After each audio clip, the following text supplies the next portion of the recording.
ஞான பழம் கேட்ட குழந்தையா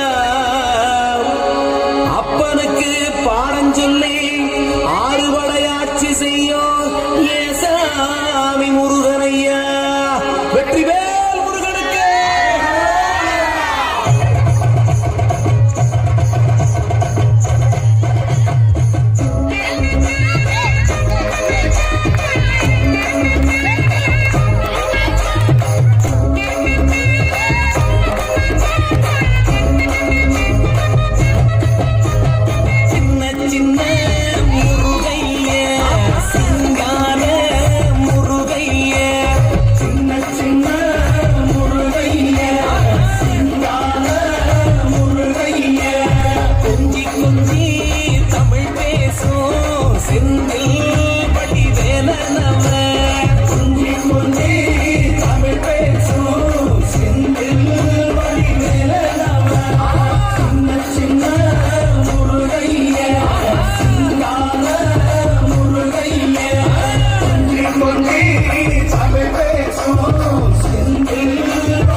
சாமி என்பார், கார்த்திகேயன் என்பார், சுவாமிநாதன் என்பார், அமுதன் என்பார், பாலசுப்பிரமணியன் என்பார், கருணாகரன் என்பார், கதிர்காமக்கந்தன் என்பார், கதிர்வேல சுவாமி என்பார், சேனாதிபதி என்பார், கதிர்வேலன் என்பார், பரமகுரு என்பார், முத்துக்குமாரன் என்பார், சூரனை கூறு போட்டவனா, சுனாமியை விரட்டி விட்டவனாம், யோகர் கொடுத்த பொக்கிஷமாம், பஞ்சாமிர்த பிரியனாம், பக்குமலை சுவாமியாம். அப்படிப்பட்ட முருகனவன் ரொம்ப சின்னவனா சுவாமி, சின்ன சின்ன